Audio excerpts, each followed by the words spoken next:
This is Polymarket.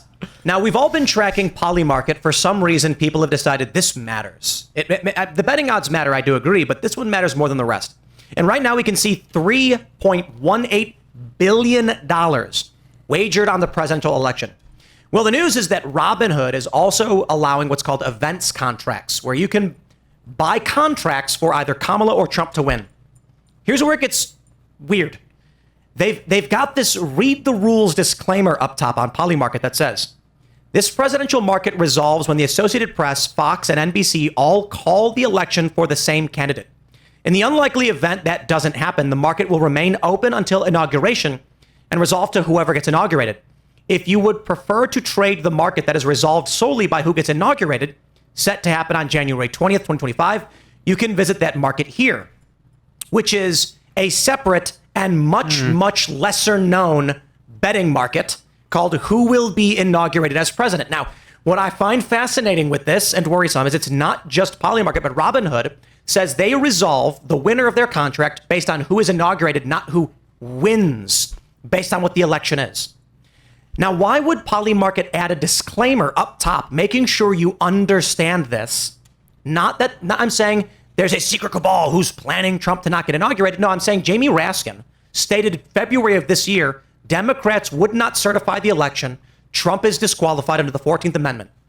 The betting markets are aware of this, and there's likely going to be a lot of complaints from people if the news calls the race for Donald Trump and then the Democrats win the House and refuse to certify.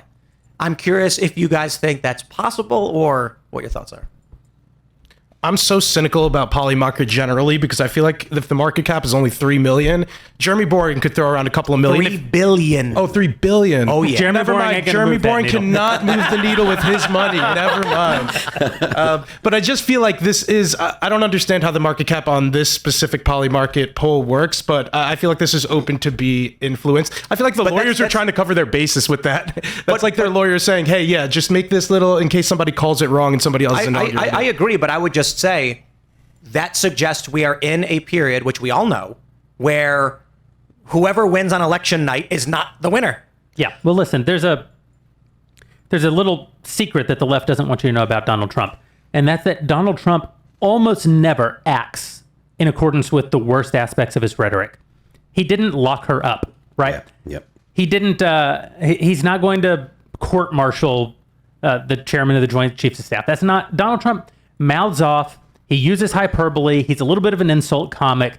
He has a negotiating style wherein he makes enormous threats. All of that is sort of baked into Donald Trump. Which he laid out in his book, didn't he? He laid out in his book. Big ass. And he was president for 4 years. So we actually know how his behavior does and doesn't reflect his rhetoric. What they won't tell you is that the left always works in accordance with the worst aspects of their rhetoric. So when Kamala Harris says we're going to get rid of the filibuster and add justices to the Supreme Court, that's because what she is going to do if she is president is try to get rid of the filibuster and try to add justices to the Supreme Court. When the left says, oh, they're going to not certify the results, there was a move in the House not to certify the results in 2020. And Donald Trump's own theretofore incredibly loyal vice president, almost occasionally obsequiously loyal theretofore Vice President Mike Pence, refused to go along with it. You will not see that on the left. What will happen on the left is they simply won't certify. If the exact set of circumstances you outline comes about, they will throw us into civil unrest because I tweeted about this today. Because when the left says horrible things, those things are actually acceptable in polite society. Mm-hmm. And when Donald Trump says horrible things, those things are not welcome in polite society. So we have to engage in sort of this outrage culture around what Donald Trump says, never mind what he's going to do. And we have to pretend that the left actually saying and actually doing abhorrent things isn't outrageous. Oh, yeah. Well, I just want to say I would generally agree with that. The only thing that I would add is the left actually ends up doing things worse than they say that they're going to do.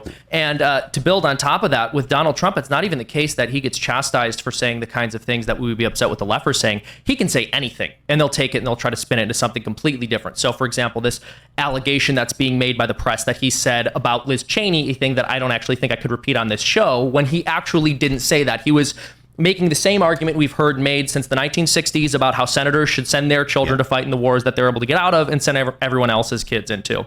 But I think you're generally right about this. And part of the reason is because the nature of the left is revolutionary.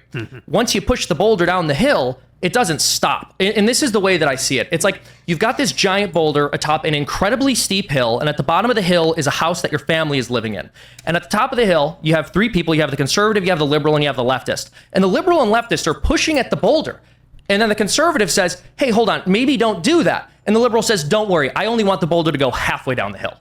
It's like, yes, I understand that you think in some bizarre reality the boulder could stop halfway, but that's not how the revolution works. And then what happens is they jump out of the left and they start complaining that the revolution didn't stop where they were comfortable with it. But the reality is it is going to keep moving until we stop them. I want to give you another example, too, about if Trump says it's wrong, and it's my favorite. Breaking news in the past week, Lancaster County, I believe county, right, in PA, found thousands of potentially fraudulent voter registrations. Donald Trump read the news from a local outlet and then posted, wow, shocking. Thousands of potentially fraudulent ballots were found in Pennsylvania. The media then ran stories across the board. Donald Trump stokes fear of voter fraud. Oh, and in every single possible form they could accuse Trump. And then it turns out, actually, hundreds of the registrations were actually fraudulent. Trump read the news, said, hey guys, look what I read. And they said, Trump, how dare you say that? They do this all the time. Trump is a guy who's sitting on his couch watching Fox or whatever, or reading articles on Twitter, tweeting about it, and then they claim he's wrong, lying, or stoking fears for reporting what they already reported. Jeremy, I wanted to follow up with something you said about how I feel like we need to add a caveat with Mike Pence, because I feel like after the fact, for being principled, he was actually treated very poorly by the Republican Party and is probably one of the least popular or most loathed Republican politician that I could even think of right now. So, I mean, he's dealt with the consequences of that. Well, yeah, absolutely. I happen to think that Mike Pence did the right thing in 2020, which is not a very popular opinion today on the right, but I think that he rightly ascertained that he didn't have the authority under the circumstances to do what he was being expected to do. Listen, the bottom line is there is cheating. Cheating happens in every contest. The question is there enough cheating by one side or the other to actually materially impact the results? And one problem that we have in this country is that the left goes out of their way to obscure visibility into things like our election, into things like their motives behind their immigration policies. And so you wind up in a situation which is detrimental to any sort of democratic institution, which is at least half of everyone doesn't trust the process. And in that situation, the difference between actually cheating or only being perceived to cheat, I don't know that there is a meaningful difference between those two things. When a society, a nation has to be based on essentially a kind of trust structure. To follow up on that, though, Donald Trump was pissed off that Mike Pence did end up certifying the election. And I feel like now he actually found somebody loyal enough to have certified the election if asked to do so. So in a recent New York Times interview, J.D. Vance said if he was VP, he wouldn't have voted to certify the election based off of whatever flavor of election denialism. I think it was the Hunter laptop story that he references. So what do you think about now J.D. Vance, Trump's VP pick, saying he would have voted against certifying the election? Yeah, well, I don't think that... in politics, people say a lot of things. I don't know what J.D. Vance would or wouldn't have done if he found himself in that exact same situation. Listen, one of my only friends in the federal government, Ted Cruz, was a part of leading the effort not to certify the election on the Senate floor. I disagreed with Senator Cruz in that regard, and we've discussed that privately. So I'm not telling tales out of school. There was a plausible argument, even a historically based argument, on taking the path that they took. I happen to agree with Mike Pence's position. I don't think, though, that it's fair to J.D. Vance, who has really been in the national spotlight really only for a matter of months. I mean, being a first-term senator is not major national spotlight, and being the guy who wrote a very popular book is nothing like the kind of scrutiny that comes on someone when they are thrust into the position that J.D. Vance has been thrust into. In many ways, we don't know J.D. Vance as a political character yet, in some very substantive ways. I happen to think that JD may be one of the smartest people, not only in the government, but maybe ever to be in the government. I think that he's an incredibly capable person, an incredibly thoughtful person, an incredibly articulate person. What he will be, what he would do. I think you're at least right that politicians love to say a lot of things, because I mean, I think J.D. Vance has been in the public spotlight a very long time. He was a never-Trumper not too long ago. So if he could have gone from a never-Trumper to his VP now, I guess his words on potentially certifying the election. Well, but doesn't that actually say something? Yeah, I want to talk about that. Doesn't that say something good about Donald Trump? You know, I often say that Donald Trump is a uniquely flawed individual. And I don't mean in the way that like all have sinned and fall short of the glory of God. Like we're all flawed. Yes, of course we're all flawed. But I mean that I think that Donald Trump's particular set of flaws should have been disqualifying. I think his handling of COVID-19 should have been disqualifying. Now, it wasn't disqualifying because, as it turns out, the entity that determines your qualification is the primary voter. And the primary voter selected Donald Trump to be the Republican nominee. He therefore is qualified to be the Republican nominee. I therefore very much hope that he wins the election tomorrow and voted for him and have publicly supported him, even though not only is he not my choice, but again, I think he's sort of uniquely flawed. But he does have unique virtues. Do I think that they outmatch his unique flaws? Possibly not, but he does have them and no one ever talks about them. And one of his truly unique virtues is his ability to work with people who have done him wrong, people who have said bad things about him. You know, Tucker Carlson called him demonic, and now Tucker advises the campaign. To your point, J.D. Vance was not only a never-Trumper, but a far more outspoken never-Trumper in 2016, even than, say, Ben or I were in 2016. Now he's his vice presidential nominee.